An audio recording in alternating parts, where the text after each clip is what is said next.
Oh, Lucky. Sometimes I think you're the only person who gets me. I don't know how many times I've come home from a bad day, and you've been there for me, not saying a word, just sitting and listening as I pour my heart out. No matter what I've done or the mean things I've said, you're always there with a stem to lean on and a leaf to dry my tears. Guys, today is Appreciate Your Houseplant Day, and I think that all of you should take just a few minutes out of your day to let that special plant know just how much he or she means to you. Engage. You guys have no idea how excited I am to do this episode, because this is episode 13, it's Datalore, and it's one of my favorite episodes, easily my favorite from the first season, probably one of my top, one of my top 10 or something for the entire show, because the first episode that introduces Lore, who is Data's evil twin brother, who they hadn't known about before this episode. The Enterprise, I forget what they're doing over there, but for some reason they're near the planet Omicron Theta, which is the planet where Data was constructed and where he was found a lot of years earlier. And when they found him, all of the colonists were gone, and they don't know why. So the Enterprise is just popping by pretty much to not really try to solve the mystery, but just to stop by and see Data's birthplace pretty much. So they take an away team down, and they find out that all of the life on the planet is gone. There's no animals, and all the plants, all the trees, the grass, everything, all the life has just been sucked out of it. Just everything is dead. So they find this little, it's kind of like a little half cave, and it has a shelf inside. It's just like this concrete bench, basically, which is where Data says the Starfleet had found him all those years before. They find a secret entrance in the back of the cave where there's this big underground complex with laboratories and living spaces. And in one of the laboratories, they find another Data, basically. He looks exactly the same. It's another android, except it's been completely taken apart. So they take it back to the ship, they put it together, and they're not really sure if it's alive, but eventually wakes up, and he said his name is Lore. And you can tell immediately that he's completely unlike Data, because he has emotions, and he's also a very mean-spirited person. Just the way he talks, the way things he says, you can tell that he thinks he's a lot better than any other humans or any other species. So he tells the Enterprise that all the life on the planet had been killed by this thing called the crystalline entity, which it looks like this giant crystal, basically, flying around in space.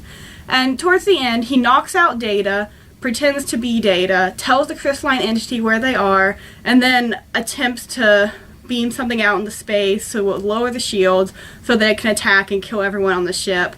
And eventually Data and Dr. Crusher and Wesley stop him, and everything goes back to being normal.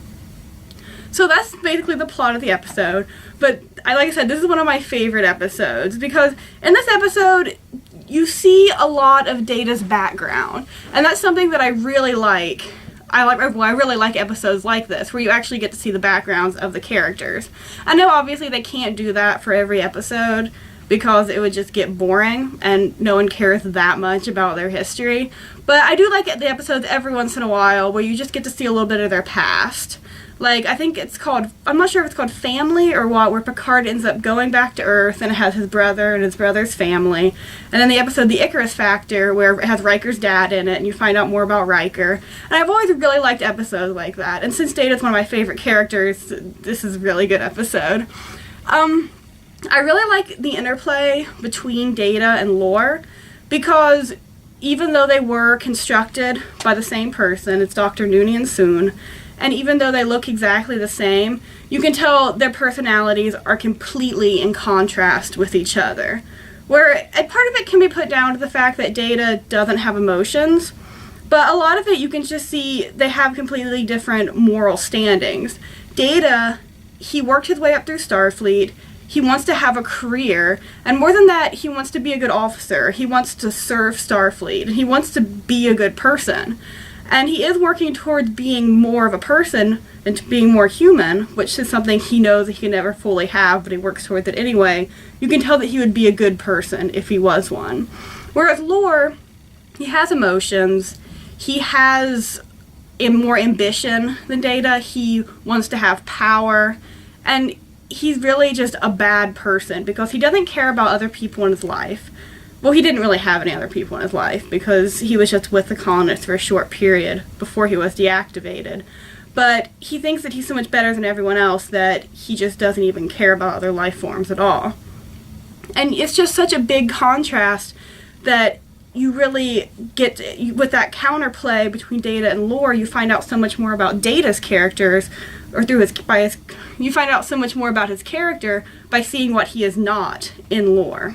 Alright, I feel like I've been rambling for a little bit.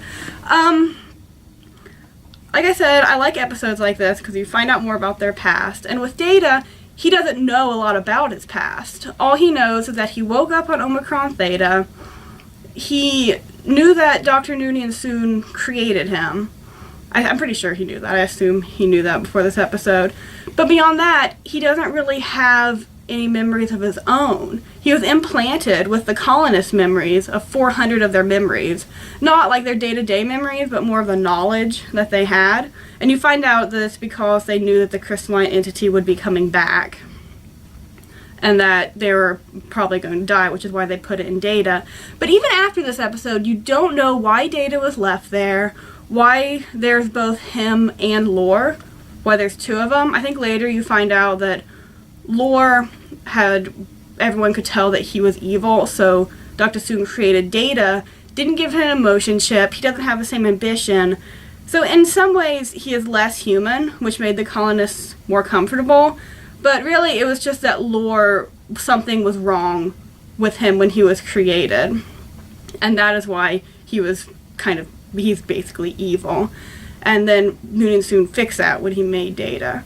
But this episode brings up so many cool questions, like, about Data. Because at the end, Picard says, do you ever think that Data, well, he says to Riker, do you ever wonder if Data is more human or less human than we would like him to be? Because whenever it comes down to it, they don't really know what Data is. Like, we know that he's an android.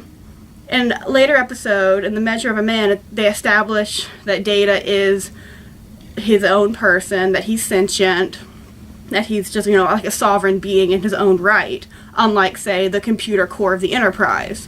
He is his own person, but throughout the entire season, or throughout the entire show, it comes back to these themes of what makes a person, what dictates that a person has sentience, has self-determination. Because obviously Data's not a person, he's not made out of flesh and blood, but he's still alive. And this episode, it seems like, is one of the first that kind of raises those questions. And I like when Star Trek strays into the philosophical. This episode didn't a whole lot, but later on, episodes with Data and with Lore do. Because this episode, Data becomes a lot more human. And it's not in the cheesy ways that they put in for comedy later on, like when Data tries to learn, like, what comedy is, or when Data tries to learn this, or when Data is doing whatever. They have so many episodes of just, like in this one, Data was trying to learn how to sneeze. And those are put in for comic relief. But in this episode, Data actually did show a more human side because he viewed Lore as his brother. And he had never seen another life form like himself. He didn't think that there could be another one. And then he finds Lore, and suddenly it's like he has a family. And you can see that he's kind of tormented by that, because he can tell, well, he's not really tormented, because his loyalties do lay with Captain Picard and with Starfleet. But even from the beginning, he can tell that Lore is a bad person, that there's something off with him. And you can tell that it upsets him that Lore isn't everything that he dreamed he would be. There's a line at the end that I like where Lore and Data are facing off. I didn't really explain that, but Lore's plan after he called the crystalline entity, his plan was, he told Captain Picard, we should beam a tree out into space, or beam something out into space and destroy it as a display of power. And Picard went along with that for unknown reasons. But when Lore, disguised as Data, goes down to the transportation room, he contacts the crystalline entity and says, I'm going to beam something out, their shields will be down for a second, come in and kill them or eat them all while that's happening. So there's kind of a race against time aspect where Data goes and stops him, but Data says, I think he says, "How sad, dear brother, you make me wish I was an only child," which I thought was kind of funny. This also has the iconic line of "Shut up, Wesley," which is what Picard and Dr. Crusher both say to Wesley, which I realize that they make t-shirts with that on it. But I'm getting off the point. And I don't know. I'm not really sure what it is about this episode that I love so much, because in the end there are there's a decent number of episodes that feature Data as the main character, just because Data is such an interesting character. But I think I really like this one because it doesn't feel like a first season episode. Like I said, these last few episodes have been getting less and less cheesy, and they've been having more and more real content. There's a few episodes later on, like I think the next episode is Angel 1, which is just a ridiculous episode. But this episode especially, Datalore, it feels like it could have been made in like the 4th or 5th season of The Next Generation, because it has the themes, it has the good character development, it has a minimal amount of cheesiness and of just kind of awkward, stupid dialogue, which kind of characterizes the first season. And it feels like it's the first serious episode of The Next Generation. And I think that's what I love about it so much. I do like all of the episodes with Lore, just because I think he's an interesting character. He shows up a couple more times. Oh, an important thing, they beamed Lore out into space at the end of this episode, so they're pretty sure that he's dead. But he does come back into it. I don't remember how many times. I know he's in the episodes Descent Part 1 and 2.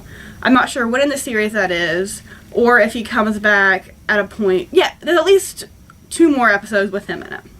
And I'm really looking forward to those because I haven't seen this show in a while. Like, I've seen episodes off and on, but the ones with Lore are one of my favorites, so I'm really looking forward to doing those.